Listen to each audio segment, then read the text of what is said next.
Before sunrise, two farmers are already awake, separated by an ocean and by almost every measure of wealth. One stands in the American Midwest beside grain bins filled from another productive season. His tractors are powerful, his land is mechanized, and his country remains one of the greatest agricultural producers in human history. Yet his concern this morning is not whether he can grow enough. His concern is whether the buyers will still be there. Across the Atlantic, another farmer walks a much smaller field in Burkina Faso. He does not have the same machinery. He worries about rain, fertilizer, security, transportation, and the price his crop will bring. But in his hand is something even smaller than all those problems, a seed. And behind that seed is a question that reaches far beyond one farm. Who will decide what African farmers plant tomorrow? Before we go further, tell me where you are watching from and whether you believe a nation can truly call itself independent if it cannot influence how its own food is produced. Because this story is not really about one seed company. It is not simply about genetically modified crops. And it is certainly not a simple story of America losing while Africa wins. It is about two very different forms of dependence appearing at the same moment in history. One farmer fears losing his market, the other fears losing control of his field. To understand why that distinction matters under Ibrahim Traore, we first have to go back to African agricultural experiment that began long before Traore came to power. Burkina Faso has long depended heavily on cotton as a source of rural income and foreign exchange. For thousands of families, cotton was not an abstract commodity traded on an international screen. It paid school fees, it bought medicine, it repaired roofs, it determined whether a difficult year could still end with dignity. Farmers also faced a familiar enemy, insects that could destroy part of a crop before harvest. When Bt cotton was introduced, the promise looked practical. Biotechnology could help protect plants from certain pests, reduce losses, and potentially improve efficiency. For a farmer operating with narrow margins, that promise could not simply be dismissed as foreign interference. Imagine an older grower listening to the arguments at the time. He does not care about ideological battles in Washington, Brussels, or corporate boardrooms. His question is simple. Will this seed protect more of my crop? And will that help my family? That is why the Burkina Faso story matters. The country did not enter the experiment because its farmers were foolish. It entered because technology appeared to offer a solution to a real problem. But agriculture has a brutal way of testing promises.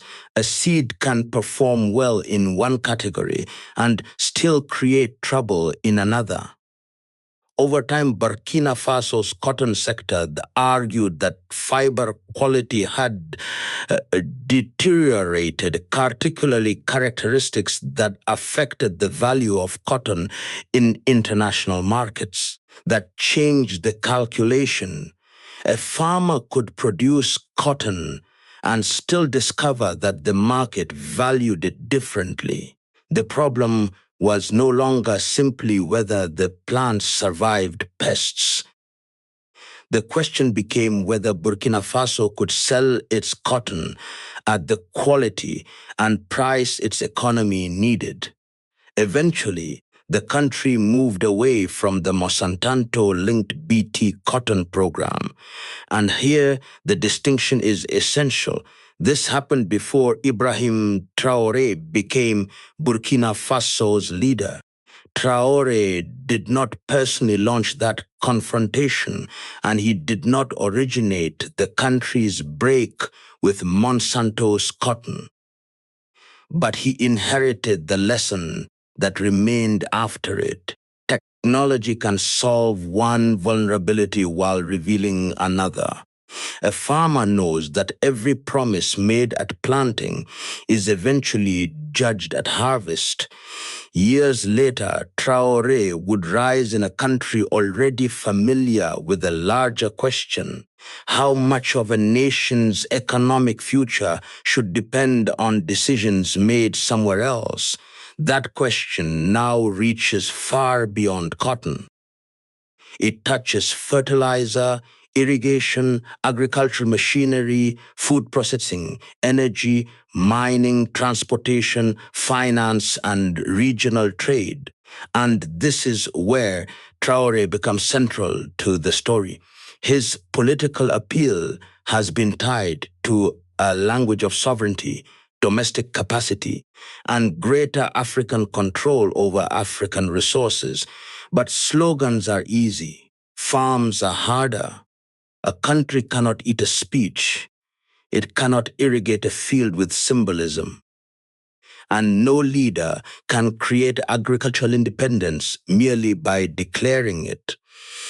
The real test is whether the political language of sovereignty can become roads, reservoirs, seeds, storage facilities, processing plants, functioning markets, and higher incomes for ordinary farmers. Consider a young agricultural technician in Burkina Faso.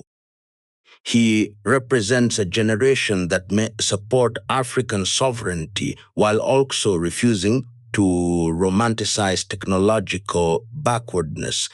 He wants irrigation systems that work. He wants modern machinery. He wants better crop science. He wants improved seeds that can survive difficult conditions. He wants data, research, and productivity. If an American, Brazilian, Indian, Chinese, or European technology can help Burkina Faso produce more food, why should he reject it simply because it was developed abroad? That is the strongest challenge to the entire sovereignty argument, and it deserves to be taken seriously. If independence becomes isolation, farmers can pay the price. If governments reject useful science merely to prove a political point, families can pay the price. But there is another side to the question. What happens when one technology, one supplier, one financing source, or one foreign company becomes so important that the country loses meaningful alternatives? At that point, the issue is no longer where the technology was invented. The issue becomes who controls access to it, who controls the knowledge behind it, who sets the price, and what happens when the relationship changes. This is why the real agricultural debate under Traore is more sophisticated than foreign technology versus African tradition. It is about bargaining power. Is sovereignty the freedom to reject foreign technology, or is it the power to use foreign technology without becoming permanently dependent on the people who sell it? A nation can own its flag and still rent parts of its future. The difficult question is where that rental agreement begins. For Burkina Faso, food sovereignty therefore cannot mean growing everything behind closed borders. A landlocked country still needs trade. A farmer needs a buyer. A processor needs customers. A factory needs enough demand to justify machines, workers, and investment. That reality pushes the story beyond Burkina Faso and toward the alliance of Sahel states, linking Burkina Faso with Mali and Niger. Politically, the AES has been presented as a new framework of regional cooperation. Economically, its deeper significance may be scale. A Burkinabe farmer cannot build prosperity on patriotic speeches alone. He needs roads that connect to markets. He needs trucks that move. He needs border procedures that do not turn a short journey into an expensive delay. He needs processors who can buy at volume. He needs access to consumers beyond one national market. Imagine a regional trader watching a truck wait at a border crossing. He may support African sovereignty, but his definition of independence is brutally practical. Move the truck, open the market, let Africans trade more easily with Africans. That is where the idea becomes larger than seeds. If Burkina Faso, Mali, Niger, and eventually broader African markets can reduce commercial friction, then local production begins to make more economic sense. A seed company serving one small market has limited scale. A fertilizer plant serving several connected countries has more possibilities. A food processor with access to multiple markets can invest with greater confidence. A farmer who has more than one buyer gains leverage. None of this means the transformation has already happened. Africa still faces severe obstacles, weak infrastructure in many areas, security threats across the Sahel, financing constraints, energy shortages, climate pressure, fragmented regulations, and political uncertainty. Sovereignty cannot erase those barriers, but it can change the direction of policy. The old question was often, who will finance Africa? The new question emerging in places like Burkina Faso is different. What can Africans produce, process, finance, and trade more effectively themselves? If this is a chessboard, the important question may not be who leaves the board. It may be who finally learns to move more than one piece. And just as parts of Africa are debating how to reduce dependence on outside inputs and outside markets, something almost mirror-like is happening inside the world's most powerful agricultural economies. The American farmer we met at the beginning has not forgotten how to produce. America has not stopped being an agricultural giant. The vulnerability lies somewhere else. A farmer can buy the best equipment, plant efficiently, achieve strong yields, and harvest successfully, yet he cannot control a trade dispute thousands of miles away. He cannot force a foreign government to buy. He cannot guarantee that geopolitical tension will leave his market untouched. And that is where the two farmers, one in America and one in Burkina Faso, finally begin to look less different than they first appeared. One asks, who will buy what I grow? The other asks, who will control how I grow it?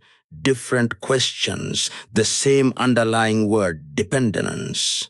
And once that connection becomes clear, Ibrahim Traore's agricultural strategy stops looking like a local story. It becomes part of a much larger global argument about who really holds power when production, technology, trade, and politics collide. And this is where the comparison becomes uncomfortable, because dependence does not disappear simply because a country is rich. America remains one of the most productive agricultural systems on earth, but productivity and control are not the same thing. A farmer can own advanced machinery, manage thousands of acres, use satellite data, apply precision agriculture, and still watch international politics change the value of his harvest. When trade tensions rise, when tariffs shift, when large buyers reduce purchases, the consequences eventually travel from diplomatic offices to rural communities. The farmer may have done everything right, yet the market can still move against him. That does not mean American agriculture is collapsing. It means even a powerful agricultural economy can discover how exposed it becomes when too much depends on external demand. And that lesson matters for Africa.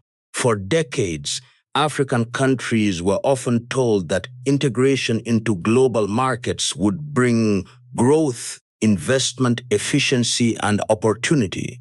Much of that can be true. Trade can create wealth. Technology can raise productivity. Foreign investment can build capacity. But dependence becomes dangerous when a nation has only one major buyer, one important supplier, one financing path, or one source of critical technology. The American farmer and the Burkina farmer therefore stand on opposite sides of the same warning. One may depend heavily on distant customers. The other may depend heavily on distant inputs, capital, technology, or processing. Two men can stand on opposite sides of an ocean and discover the same truth. Producing something is not always the same as controlling its destiny. This is why Ibrahim Traore's next agricultural moves deserve attention, but not because Burkina Faso is about to replace the United States as an agricultural power. That would be fantasy. Not because Africa has already escaped dependence. It has not. The importance lies in direction.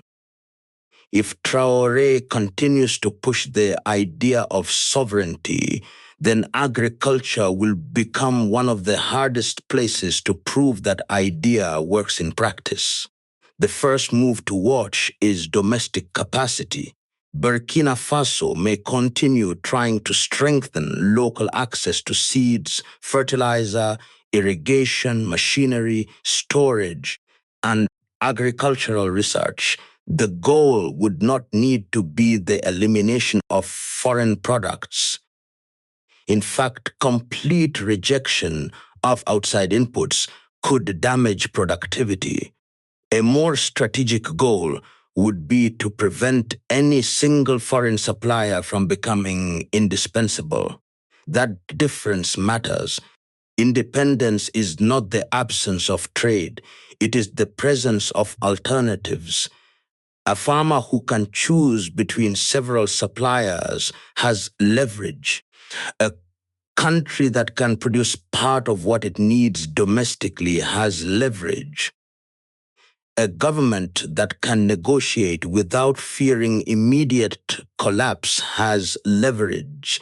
That is the beginning of bargaining power. The second move may be even more important: technology transfer. For years, many developing economies imported finished technology while the deeper knowledge remained somewhere else. Machines arrived, but the ability to repair them remained foreign. Seeds arrived, but breeding capacity remained foreign. Processing equipment arrived, but advanced technical training remained limited. If Traore wants a more durable model, then the question may not be whether Burkina Faso accepts technology from America, Europe, China, India, Brazil, or anywhere else.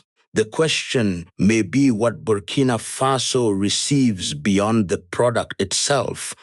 Does the agreement include training, local maintenance, research cooperation, domestic production, skills that remain after the foreign company leaves? If so, the relationship begins to change. It moves from seller and dependent customer toward partner and increasingly capable producer. That is a much harder form of sovereignty than simply saying no.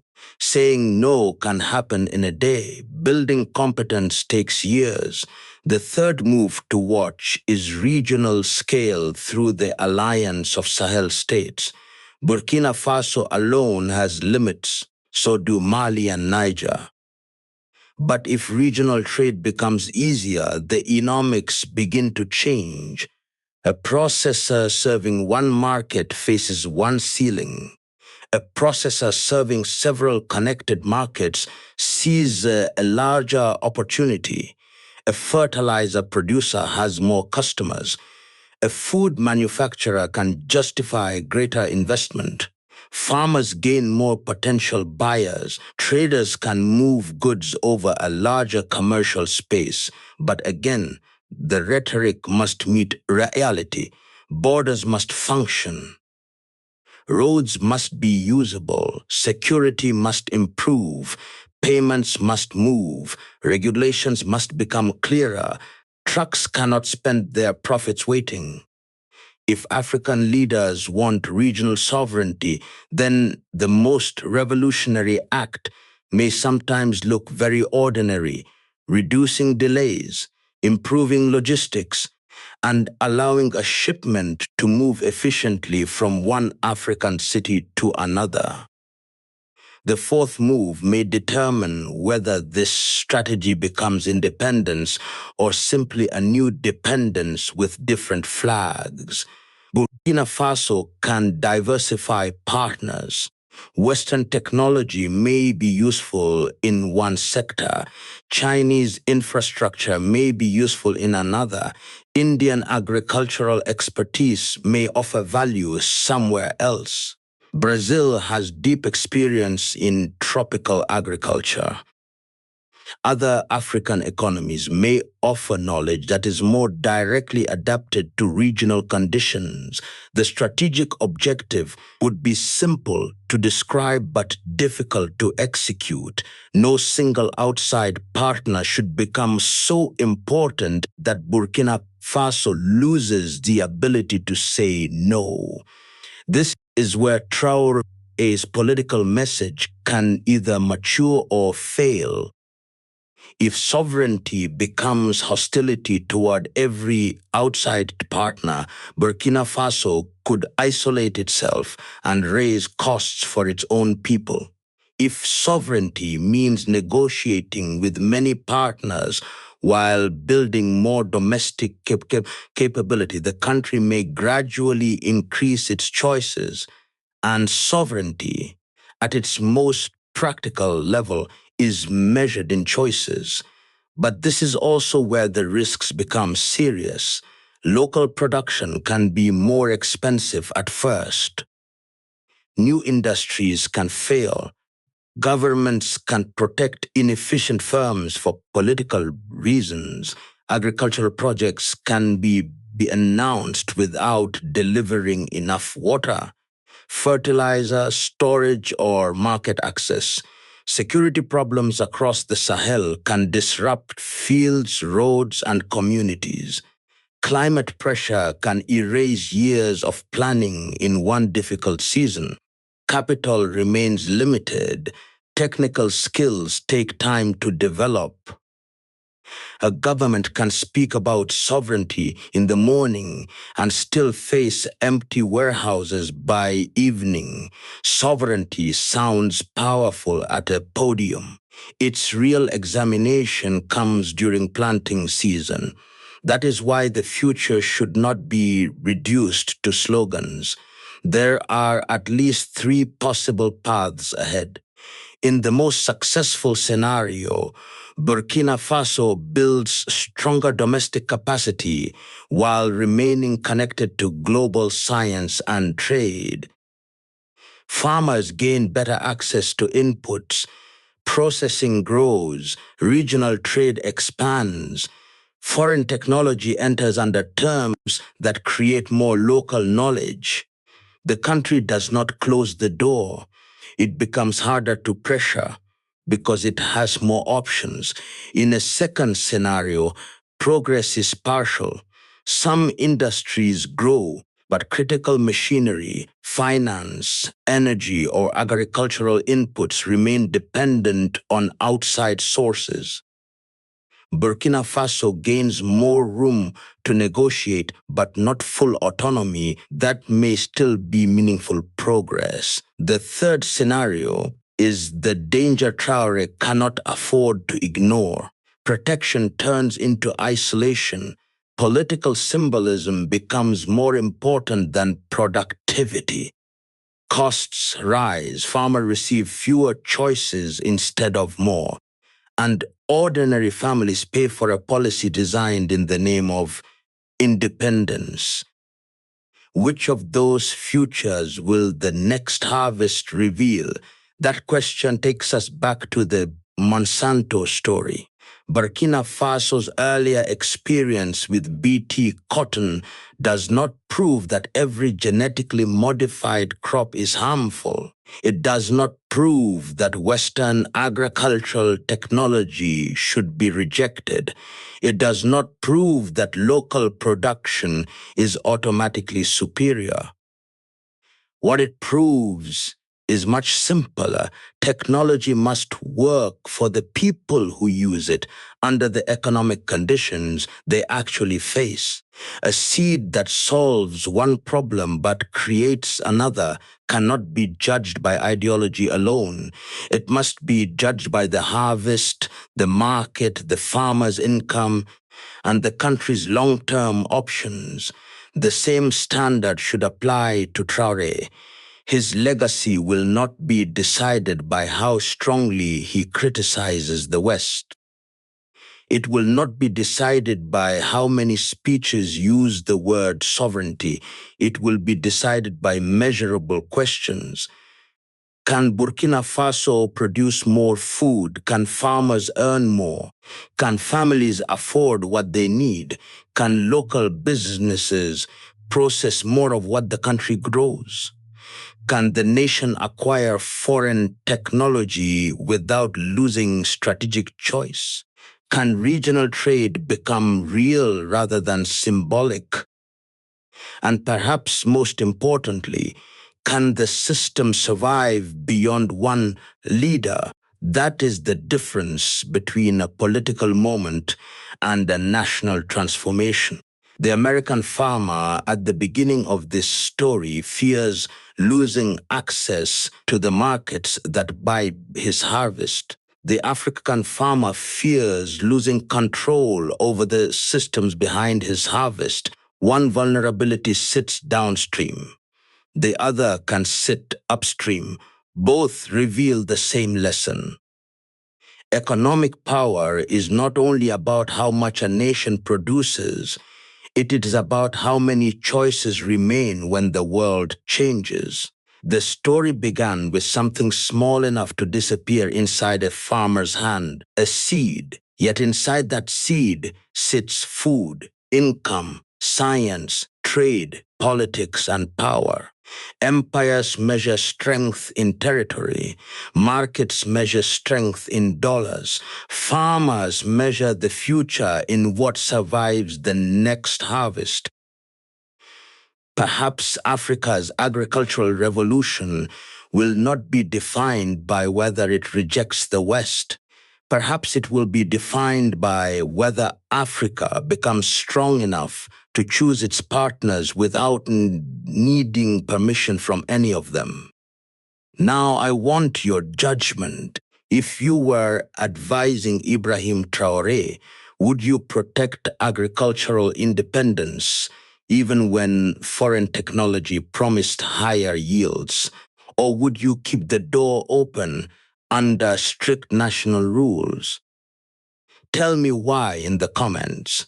And if you want more fact-based analysis of Ibrahim Traore, Burkina Faso, and Africa news, subscribe and join us for the next story.